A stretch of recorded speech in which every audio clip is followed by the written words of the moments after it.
What's going on with Aunties? We're here with Kendal Garlow. It's a great show today, and we're happy to have her here. A dynamo. Let's have you introduce yourself. And Watagan Asadade Nadu, can you introduce yourself? What's the land you're on? What's the land that's pushing and pulling, and the culture that's pushing and pulling on you right now? Yeah, absolutely. So, Scanno. My name is Kendal Garlow. I am Mohawk Nation and Wolf Clan from Six Nations of the Grand River, and I hold many titles. So, I am a recent graduate from McMaster University from the Masters of Indigenous Studies program. I am the CEO and co-founder of Sprout Sync Limited, which is a business that I started with my husband. I'm also a research assistant with the Indigenous Mentorship Network out of McMaster University. And previously, I was a research assistant with my supervisor, Dr. Adrienne Lickers-Xavier. So this entrepreneurial scholar, would you call yourself a farmer? You're a food sovereigntist. I would say a grower. You I don't think necessarily a farmer. Grower, okay. Yeah. What's the difference? I don't really know what the difference is. I guess in my head, I think a farmer would be kind of, you have this plot of land and you're growing crops. A grower, I'm kind of growing in a greenhouse. We have like garden beds in the backyard. More growing for my family and less of like a crop of things. And that's what I think of when I hear farmer. And I don't know if that's not necessarily true, but I like that. Just kind of my image of that. Mm-hmm. Yeah. So where did you grow up and end up in this position? Congratulations for your graduation, by the way. Thank you. And you have this really great intersection of many things. And it is the land, it is the identity, it is the food sovereignty. How did these all come to form within you and then begin expressing themselves in the way they've been expressing? Yeah, so I grew up on Six Nations. I've lived at home with my parents and grandparents my whole life. And part of what brought me to exploring Haudenosaunee food and identity and kind of those intersections is how many intersections we experience as Haudenosaunee people daily. Not just with food, but I almost use food as a connector piece. Everybody has to eat. How do we express ourselves through some of those decisions that we make? How we think about food when we share food with our families? What does that look like? How does that influence some of the decisions that we make? And how do some of the decisions that we make kind of influence how we view food as a result? So kind of what brought me to that place was I was working for the Six Nations Department of Wellbeing. And one of the projects we were working on was how do we define Haudenosaunee foods? Because we say we want to bring more Haudenosaunee foods into some of our programming, like with the dietitians, some of the community markets, we want to bring more Haudenosaunee foods. But what does that mean? What kind of foods are we talking about? Are we talking pre-colonial? Are we talking pre-contact? Are we talking about things we would have traded for? What about comfort foods like corn soup and macaroni and tomatoes, things we would have grown up with? So what is a Haudenosaunee food? And from that discussion, I was talking with some of the faculty at the school, and I was like, well, I think how we view Haudenosaunee foods really comes from who we are as people and how we grew up. So it's very individual. And what about people who come to the community as visitors and guests? They become part of our food system as well. So it's individual and it's also community at the same time. So, and that's something that I really liked. I really wanted to explore how our identity as individuals and how our identity as a community tie into that kind of definition of Haudenosaunee foods. And we kind of arrived at like everything's a Haudenosaunee food if you're a Haudenosaunee person, which is fun. Nice. It encompasses really everything that we do. And it's hard to explain to somebody who didn't grow up in that or doesn't have as deep of an understanding about how some of those intersectionalities work. Of like everything is everything all at once. Yeah. So coming from identity first, is that what you're saying? And so coming from who we are as Haudenosaunee people and reaching out from the sovereignty of us, is that kind of what you're saying? Yeah. How would you describe Six Nations of the Grand River to somebody who doesn't know the territory? What's important to you about the territory, and what are the big descriptors? Usually the first thing I start with is we are the largest First Nation by population in Canada. I like to explain it as kind of using the Tuura Wampum and the Grand River. We have an event every year where people will paddle from Cambridge to, I believe, Caledonia. And that's kind of our place. And talking about food and talking about everything else, we have very clay-based soil, and I love talking about it because it's really good for growing things. There's so much on Six Nations. The just depth of people here. Like, we have 6 different nations with us naturally, but when I explain it to, I guess, someone who's non-Indigenous, for example, when you say Six Nations, the Grand River, it's quite literally 6 nations. 6 nations. 6 different nations living on the Grand River. And they're like, I've never thought about it like that. Yeah. So it's, which is crazy, but it makes sense because you hear 6 nations and it's okay. Everybody knows 6 nations. But when you kind of go into 6 nations and it's 6 nations. Yeah. 6 nations. There's 6 nations here, and then where we kind of came from in large, New York, and kind of like how we've, I guess, moved from that area and how things have changed and what the soil looked like and what our landscape looked like. So I think I like to explain the history of 6 Nations a lot. I think it's really fun, and I think there's so much there. We could talk about that the whole time. I know. Yeah. And so much there to do with food, obviously, and how amazing we were as farmers. And I love to hear about the Mohawks were near Albany, and buried seeds went back during the Revolutionary War, dug those up, went across the lake after being displaced. So such a tremendous tradition of food awareness skill. The skill just goes on and on. It's really quite wonderful. I think my favorite thing is the story of the 3 sisters. And that's, I applied for my PhD in September. So that's another thing hopefully I can be doing. At McMaster? No, at the University of Guelph.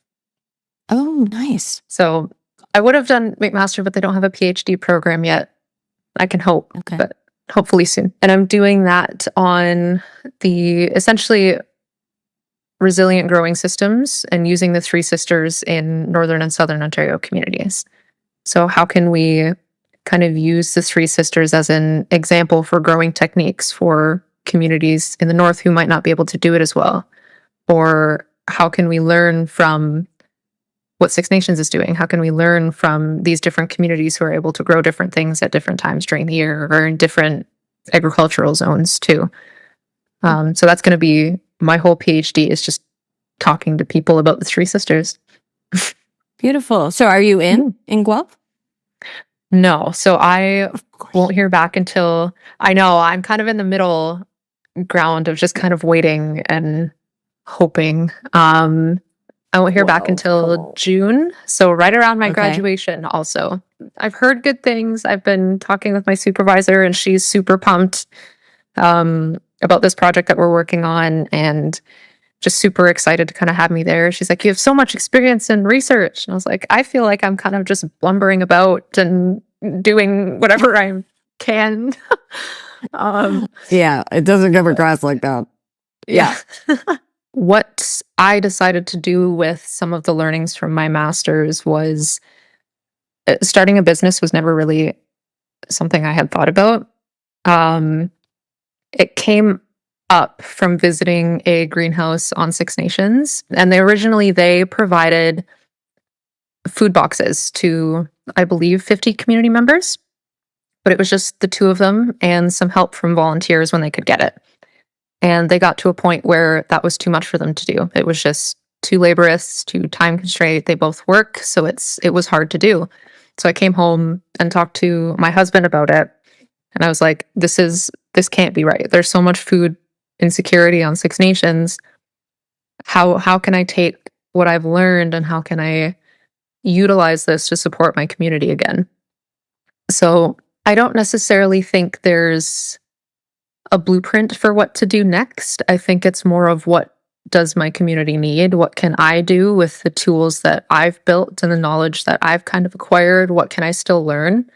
That's kind of prompted me to start the business and prompted me to continue my academic studies as well. So I don't think there's one right answer. I think it depends on, I guess, your skills and the needs of the community and who you're talking What the to. community, Yeah. what the community is asking and needs and Yeah. wants, right? Yeah, so that's the Haudenosaunee part of it. And you have had a very kind of careful unfolding of, from my point of view, of this intersection. And I love it when the practical intersects with Mhm. the theoretical and with the scholarly, because that's what it's all about. It's so expansive. But it seems like you started quite young. It seems like you started in a program quite young. Can you talk about those milestones and how you built on both knowledge and experience and the relationships you came across? Yes. So this was, I guess my journey was, it felt long and clunky. So I'm glad it looks careful and crafted. It looks pristine, right? It's like masterful. So this would have been, I think, about 10 years ago. I started at Six Nations Polytechnic because I wasn't really sure what I wanted to do. I had no idea. And then from there, went to Mohawk College, and that was during the strike that happened. So it was a 2-year program that actually went for 3 years because we got a year off. After that, I went to McMaster for my first undergraduate degree. That was in psychology, and I actually had a lot of trouble with academia at that point. I wasn't enjoying what I was doing. It was very hard for me to continue my studies, and I think it's because I couldn't see the importance in what I was doing. I liked pieces of psychology, but I didn't like how prescriptive it was or how prescriptive it felt. Usually when you're going into psychology, people think you want to be a psychiatrist or some sort of counseling support. And not that those aren't important, it just didn't feel like what I needed to be doing. And it really felt like I was being pushed in a direction that I didn't want to go and that didn't feel right. So I ended up failing so bad that I got kicked out of McMaster. Yeah. Oh, what? So yeah. Wow. Yeah. That's So I'm kind of very awesome. open. Yeah. I'm very open about that. I'm like, I did so horribly and failed so many courses that I was asked to essentially resign as a student, or withdraw. And in order to get back into a program or the same program that you were doing, you have to take a year off. You have to show what growth you've made. You have to do extra courses and prove that you can essentially just be an academic again. So I took a year off, did all that, and then came back and I was like, I just need to finish this degree and that I can figure it out from there. So finished that, and that's when I kind of discovered the Indigenous Studies department at McMaster. And I was like, I'm getting there. I'm not quite sure yet, but I know that I'm moving in the right direction. So what was it that you were experiencing in this other undergrad? That was it malaise or just like, were you lost? How did that play out? Because you don't seem like someone who fails out of things. I know. And it was, I think the feeling that I was experiencing was loneliness, just a profound loneliness, and didn't feel like I had anywhere to turn to because I think I knew I was capable and I knew I was smart. And I was kind of wondering why I felt so alone in this experience. It did kind of send me into, I guess, a form of depression where I was like, I can't continue to do this. I'm not motivated. I'm not, like, there were days I would not get out of bed, not because I was sad or like lost, but because I struggled to see a point in what I was doing. Seems like it was a frozen. It seems like yeah. So there was definitely a stuckness that happened during that. And then I got kicked out and I was like, you know what? Yeah, that makes sense. But I think I needed that to get me out of that stuck feeling. Yeah. What made you come back? What brought you? There was something inside you, obviously. I didn't feel like I was done. I felt like it might just be the program. It almost felt like I knew I wanted to be in academia, just not in maybe that program, or I need to find more resources, or there was something I felt like I was missing. Yeah. That I didn't feel like I could get my first undergrad, I didn't really have any connection with some of the resources available to Indigenous students. And I think that's a big portion of what I was missing, is kind of like feeling like I had a community of McMaster and feeling like I have a place to go when I'm on campus instead of driving up, going to my class, and driving home. It really does make a difference when you make friends in university. You kind of have people to talk to about what you're going through. And I didn't have that initially when I started. It did get better. Well, and I've said before that, there could be a whole PhD on the loneliness of the Indigenous academic. I've actually used that word because it is such a different, non-relational, on purpose way of being in the world. And we have to have that. We have to, it's the strength. It's the strength of who we are in our communities. It's not just like, oh, naive or cute, And I relate that to so many things, including filmmaking. We just interviewed Paige Bethman, who talks about that in her filmmaking. Yep. She was just like, I can't do it without making relationships and taking responsibility for things. And somebody taking responsibility for me, right? For you. Yeah. And I think part of it is there's already a weight, and I can only speak in kind of like the academic sphere. There's a kind of a weight that you carry, feeling like you are the only one, or only having a couple of people from your community be at the same university, and kind of feeling like you have to carry your community on your back, even though that might not be the case. Just this idea that I am a representation of the whole community. And if I fail, I feel like I'm letting my whole community down. So it's loneliness, but it's more profound than that. It's more of I don't want to say a burden, because I don't think that's what it is. It is kind of just like this weight that you have to carry, of feeling like there's only a couple of me. There's only a couple of students like me. There's not, I guess, like a big community here, and you really need that support. Like, we're a very relationship-driven people. How are we supposed to get through a setting that is not built for that? So we're fighting... Quite the opposite. Yeah, so we're fighting a system that is not built for us, and trying to move through it in a way that feels as correct as possible, or as comfortable or right as possible, when it's not. And kind of like you have to carve a space for yourself. What were the first things then, when you go back and then it begins to gel? What were the first things that started to feel different, or feel like that's what you needed, that it was meeting this need that this other situation wasn't meeting? I think the first thing that happened was I developed a relationship with a lot of the faculty and a few of my peers. One of them was actually a joke that I had with... So I'm one of the professors at McMaster is my cousin. So Dr. Rick Montour. So I was talking to him, and every time we see each other, I would go into the Indigenous Studies department. We would just say, "Hey, cousin. Hey, cousin." Yeah. And it was just kind of that interaction that felt safe to me, that I didn't have going and meeting with the professors in my other program.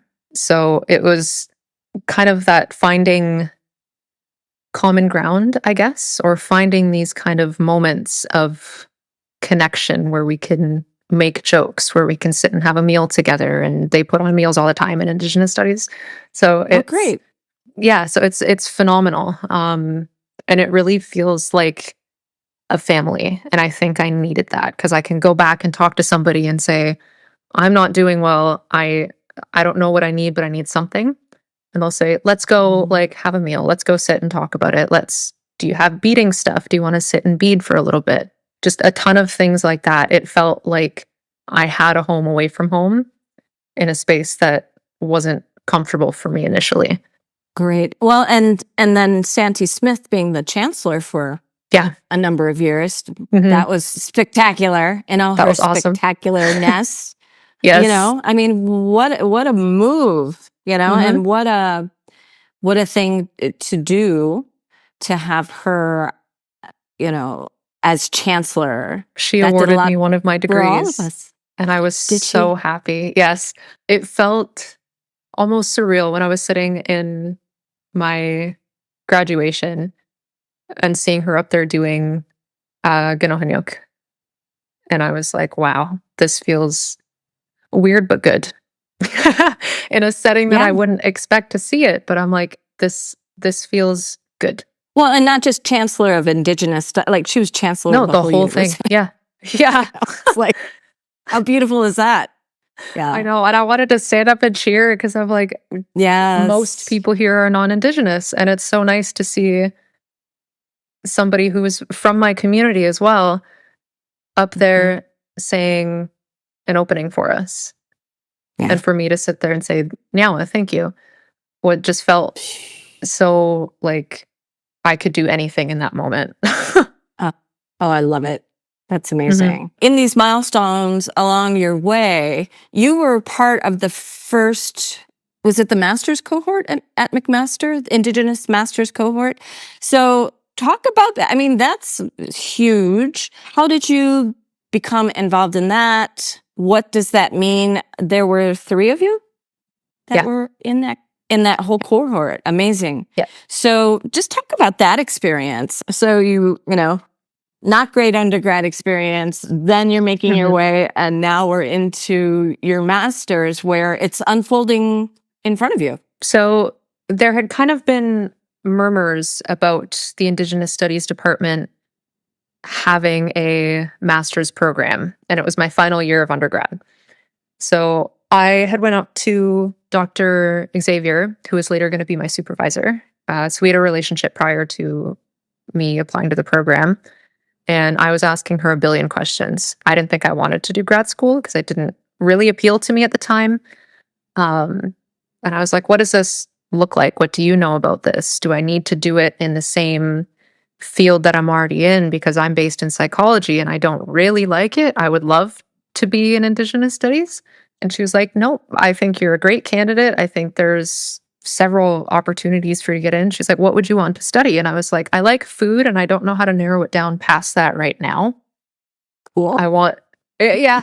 So it was, I started very broad, but I think that helped me a lot. So when I had applied, since it's the first cohort of a new program, usually they only take a few students who they want to succeed. So they'll only take a very small number of students so they can kind of craft what they want that program to look like in the future. When I got in, it was me and 2 other women.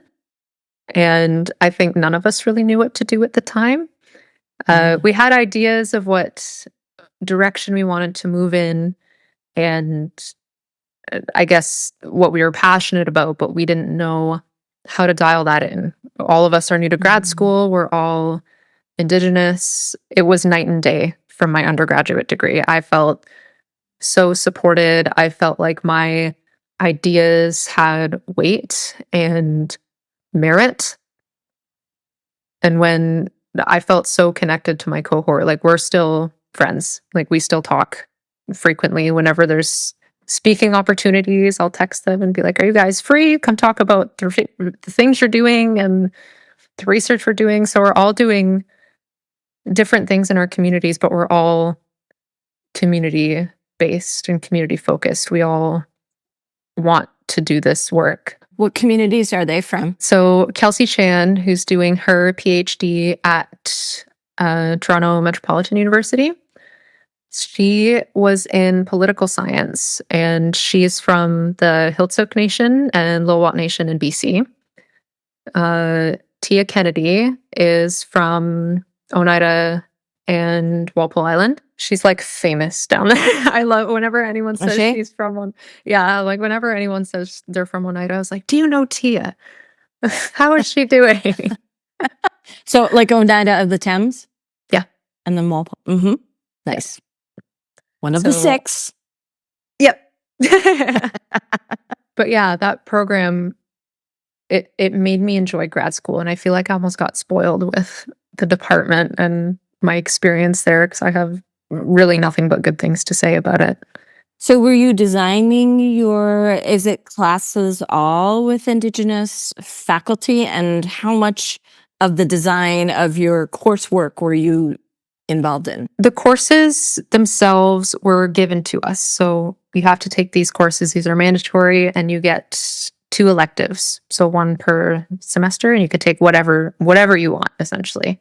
I took another Indigenous studies program as one of my electives, and then a global health course with somebody who was in anthropology. And my supervisor is also an anthropologist on paper, she likes to call herself. Okay. So she was kind of already in the network as well. But in terms of the courses themselves, a lot of the time we got to pick what our projects would look like. And we got to relate them back to our own research so that we're learning, we're not just going through the courses. They wanted us to gain something from it. They wanted us to make it ours and apply it to what we're doing. So they wanted kind of our research to come to life a little bit more.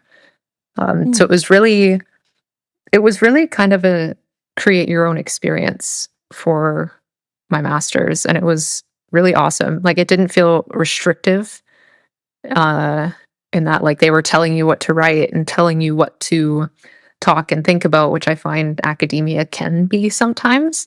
Yeah, so it was intense. Like, we're learning about a whole bunch of new things and how to do research that is ethical and mindful of Indigenous practices, and how to kind of have those conversations when they get hard too, and where to place yourself. I always like the practical play out of these things. So, so what does that mean exactly? And what are the hard conversations? And what's your experience with that? So my research was based in my home community. So part of that research is, if I'm talking to people, I have to essentially plead my case to the ethics board to make sure that my research is ethical. All good things.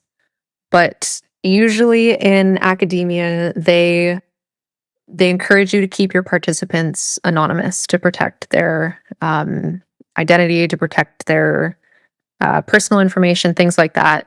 And the people I was interviewing are sharing very personal stories. And I'm like, it would feel unjust for me to just anonymize this data, because these are their stories. I'm making sure that they're very aware of what they're sharing. And if at any time they don't feel comfortable, we can omit it, they can withdraw, they can do essentially anything they want with their own data.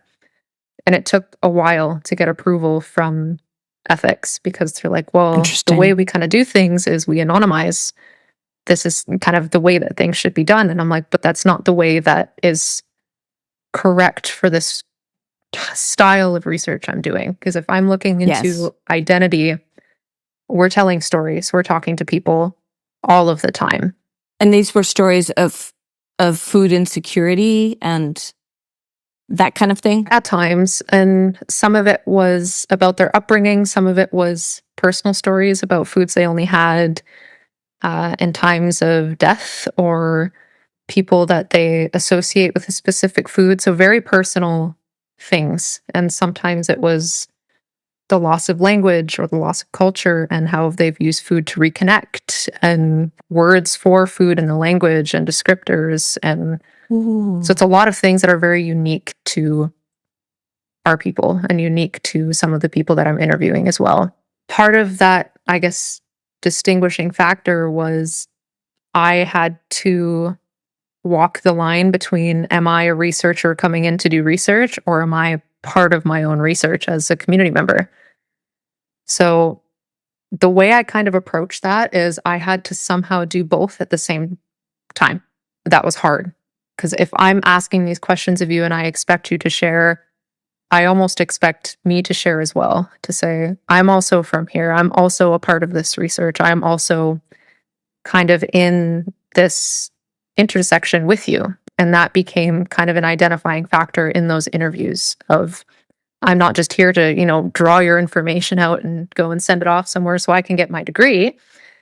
I am doing that, but I am also going to treat everything you're saying to me with care. And that was part of the reason I decided not to publish my master's, is because it didn't feel... Really? Yeah. So my master's isn't published. It's not going to be. And that was because at the end of my master's, it was given to Six Nations Council. So all of the data I collected, all of my conclusions, everything I wanted to be used to inform programming on Six Nations. So I was like, whatever you need to do with this, feel free. It's not my data. Wow, that is powerful. Mhm. That's powerful. And what did you find as far as we're really focused on this whole umbrella of Yeah. land and language and Mhm. relationships. I love to hear you talk about how language entangles with food. Can you talk about what you found along those lines as well? I'm interested in what people said about language or loss of it or different words for things. What were you finding there? I think for one of the people that I interviewed, she is a language pathologist. She's something with speech. I wish I could get her title right. Her kind of thing is language revitalization, and um, she knows so much about it. So when she was talking to me about her experience with food, and she would mention that part of her reconnecting journey was like looking at things on the table and pointing and being able to say, I know what that is in the language. And it's a really good starting point, and it's a really good opener, even just at the dinner table with family, saying, even with my family, because a lot of my family didn't grow up with the language either, saying like "Dasa oidrata," which is pass the butter, and just conversing that way brings back that feeling in her and brings back, I guess, this feeling of feeling Haudenosaunee. Oh, yeah. And that was something that we had talked about, is if I don't eat Haudenosaunee foods, does that make me less Haudenosaunee? If I'm if I'm doing this, Mm. and if I don't speak the language, am I less Haudenosaunee? So it was those kind of conversations that we talked about, and I wanted to get more in depth with them, but my master's would have been like 120 pages long. But um, it was it was something to consider. Yeah, of like I'm Haudenosaunee even if I only know how to say things on the dinner table in Cayuga or Mohawk or Oneida. And it doesn't take that away if I'm having like sushi for dinner. I'm still as Haudenosaunee as I am if I'm having fry bread or an Indian taco. Yes. So we kind of And connected if you that can to use this. yeah, if you can use that word, if you can use Yeah. gajon, right? Yeah. Mhm. Yeah. So it Wow. was that we talked about a similar journey of reconnection through language and how that translates to food as well. Did you go back into boarding schools, residential schools? How did that factor in? And how do you handle that part? Because everything becomes about that a lot. I took a different approach when I was interviewing. Um, and I asked a question, and I phrased it this way on purpose. And it was, what foods do you consider to be sacred? And the reason I said that is partially because of my own experience. When I hear sacred, it feels hierarchical, or it feels like there's a religious undertone to it, and it makes me uncomfortable. So the Mm. reason I asked it that way is because I wanted to open up that conversation in a Ah, more gentle way. So when I asked that, I would see their reactions, and a lot of the time it was unease. I'm like, I don't like using that word, so I'm going to change it to something else. And I'm going to talk about my upbringing in a Christian family and how that influenced how I approach food now. I'm going to yeah. talk about how my upbringing, or how my dad was a hunter, or how I didn't grow up with my culture because of this, and why I kind of moved back to this. So it always kind of came back to this journey of reconnecting. And I found that I did open the door to those conversations, and they were mentioned, but it was never like they wanted to talk about it. They were like, this doesn't feel like a part of who I am now. And I think who I am now is wanting to connect for my children or my grandchildren, is wanting to provide that for them. And I don't want to focus on the divisiveness of residential schools or the divisiveness of me losing my language, because I'm at a place where I can change that now. I really enjoyed reading between the lines on those things. I get to see where you're at in your journey with food, language, culture, revitalization, reconnection, and we don't even need to talk about residential schools for me to be able to see that. And I love that. I love that too. I feel it's so interesting what's happening to my own body as you're describing it. I'm feeling a real expansiveness with that, because we do need these ways of referring to this part of us, and this is not us. It was something that somebody else brought, right? And so important to acknowledge. And I find it with researchers, I find it with people who are storytellers that are being so like sophisticated and subtle and expansive about how these conversations happen. And it really takes, I see where the psychology's coming in, Yeah. you know? Yeah. And I see where your own teachings are coming in too, you know, because that is what our communities are owed, are these opportunities to not be defined by this thing. Like, we get to decide what we are defined by. Yeah. So wat gunawarado for the way that you were careful and rigorous at the same time. You know, that's a heck of a lot of rigor going on.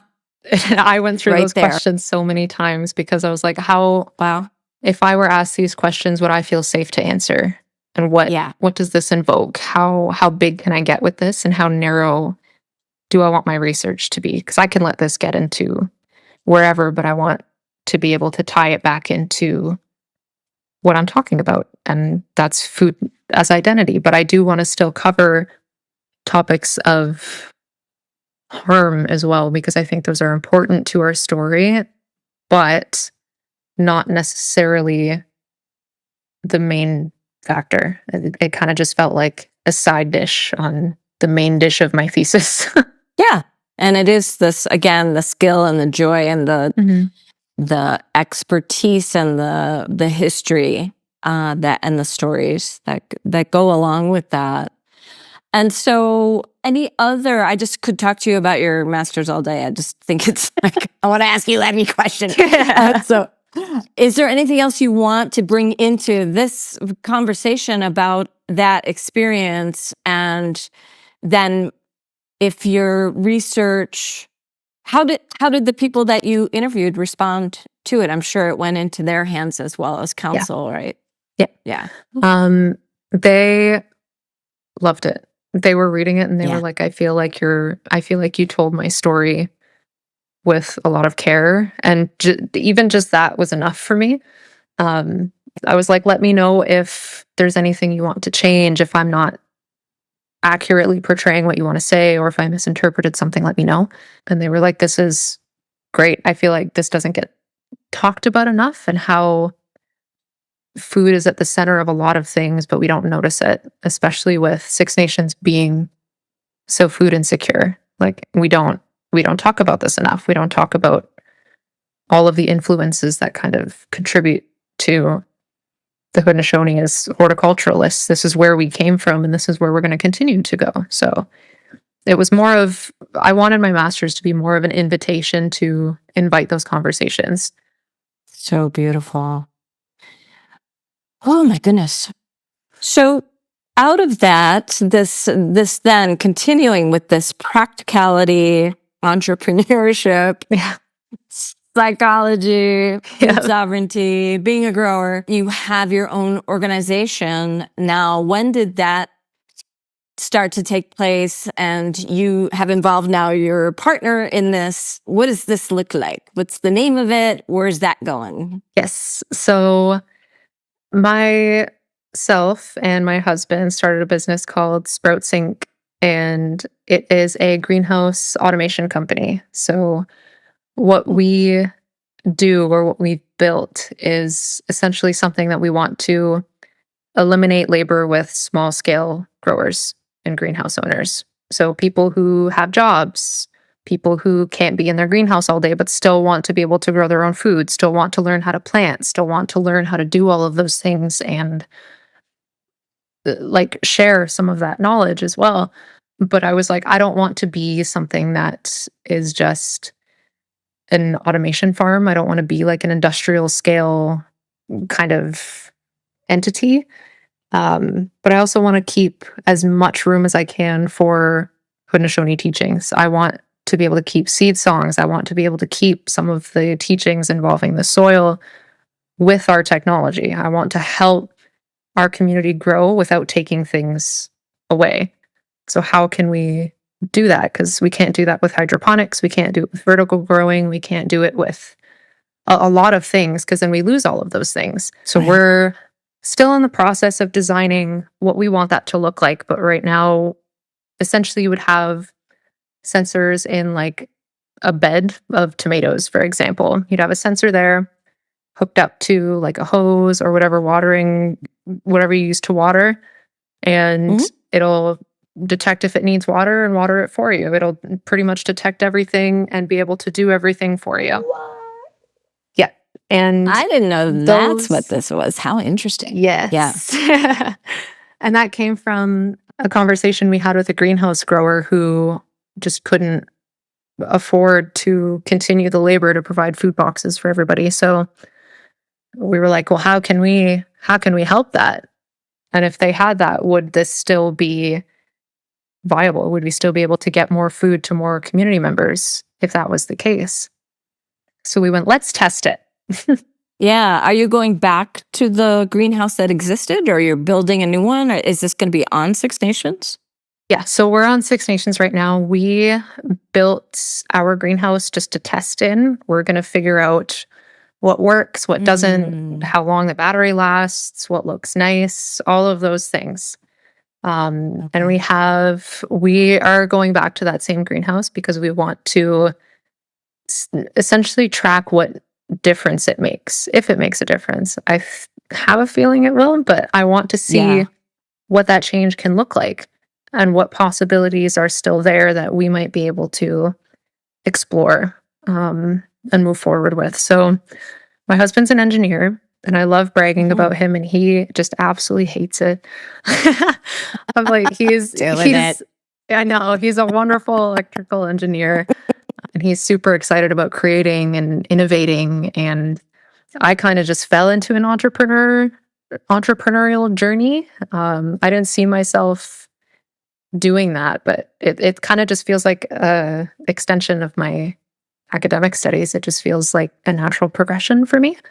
So will you be developing like a box that gets distributed, or is this about gathering the data, or is it all of the above? All of the above. So I think to start, we want to make sure that we're not selling something that either already exists, that is already out there, and we want to make sure it's as good as we can possibly make it before we feel comfortable selling it to somebody. And what would you be selling? Like the technology itself? Yep. So it would essentially be a box of sensors and essentially this hub that we're creating.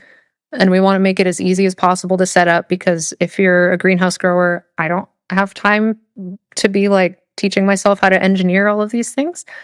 So I can't imagine other people would either. So it essentially would be like greenhouse automation in a box is what we're going for. We want it to be easy. We want it to help. There's your elevator pitch, which I'm sure I think you pitched, right? Yeah. Oh, interesting. Have people done something similar to this before that you know of?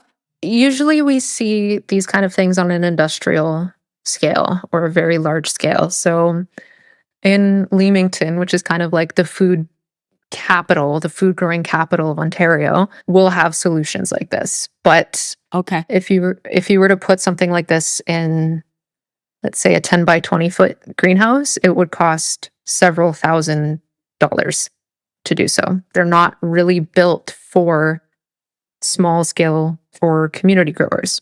And Wow. on the kind of flip side of that, there's something that exists where you can just stick it in like a house plant and it'll like kind of water and do all of that for you. Yeah. Yeah. So Yeah. Yeah. there's things that do exist, but there's kind of this middle ground where you have a small greenhouse where you're kind of like, I just want to feed my family. I want to learn to grow my own foods, and I don't have the time to be doing so.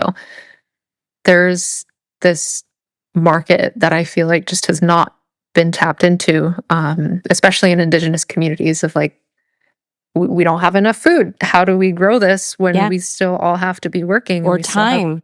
yep, Yeah. we can't be doing Yep. all of these things. So how can we help other communities like Six Nations because- too?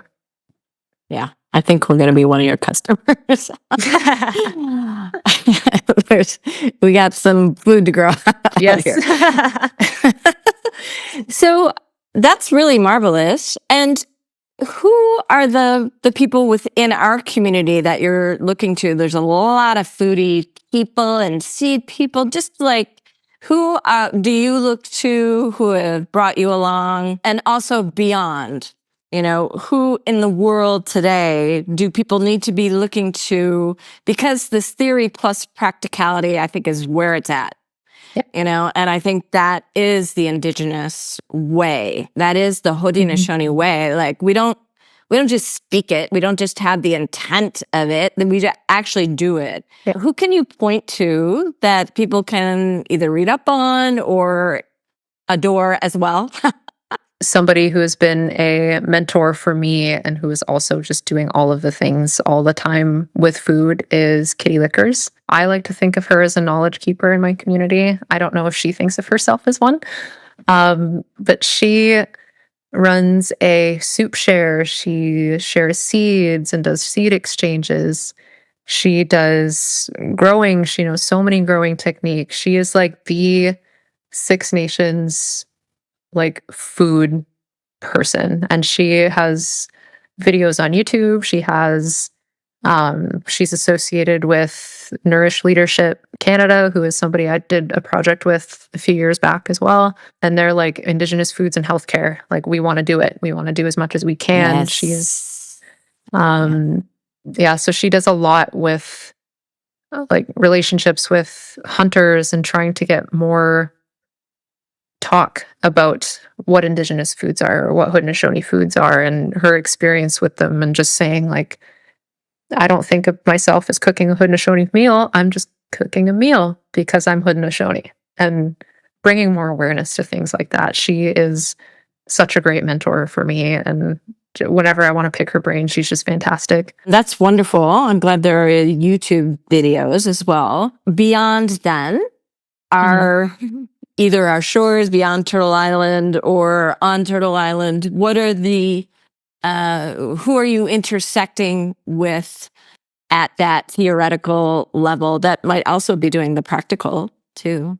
Mishana Goman is at the University of Buffalo in Indigenous Studies, and all of her published works are just amazing to read. It's fantastic. Anything from the NASA committee, anything from any of the authors there. I've met a few of them who are just amazing and intelligent, and publishing is so scary to me. So just the all of the published works from them.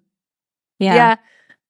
Just the thought of like having my writing kind of on display and maybe picked apart by future scholars, and Yeah, right.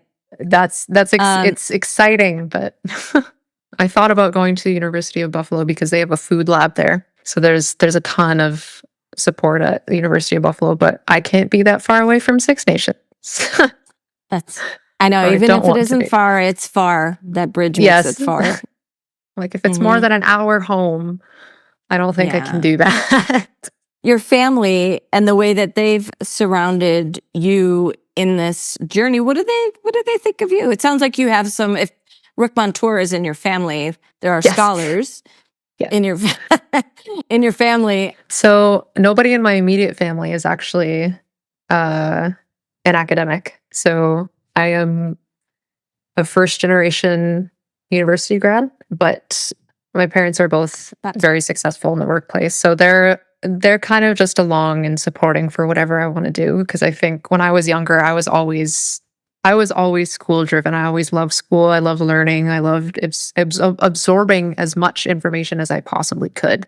So I think they always knew that I would push in the kind of academic sphere, branching out into entrepreneurship and branching out into maybe a PhD in grad school. They're like, we knew you could do it, but we kind of saw it coming.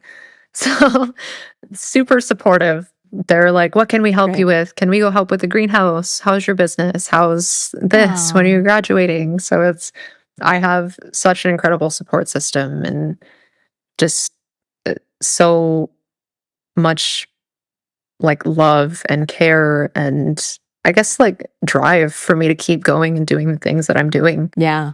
That's great energy. Yeah. Even if we don't end up, being a successful business, because I don't care. I just want to help people. I'm glad I get to at least grow food for my family and some of my community and be able to share that and hopefully just bring some hope and some, I guess, courage to people who are thinking about academic studies or starting a business and doing all these things. Is just go ahead. I don't know what I'm doing either. Yeah, nobody does. Yeah. No. Yeah. Like I love your whole no, it wasn't the pristine journey that the paper printed. Yeah. Yeah. Yeah. So that's amazing. That's really who we are. I learned so much when I fail. It's like the best teacher. You kind of get used to it too, right? Like even with the amount it is a good thing. Even with the amount of, I guess, like media attention that we've been getting and that I've been getting, everyone's like, are you nervous? And I'm like, no, because what's the worst that could happen? And it's just become so like, I kind of enjoy when the version of me that gets published isn't pristine, isn't like this polished kind of thing. I'm like, I got kicked out of a very high-ranking university. I got kicked out of McMaster. And now I'm here doing some things. And I'm still alive. Yes. And I still did it. It's beautiful. I just feel so happy for this conversation. And I'll be up there in a couple weeks. I might stop by, see if you're around. I'm super appreciative of this conversation. I feel, I guess, validated, and I always feel like I learn something every conversation I have. And yeah, it was just great. And Nyawa. Nyawa easy. What gonna waradu? What geni waradu to you and your partner? All right, lady. Onigi wahi. Thank you so much. Onigi.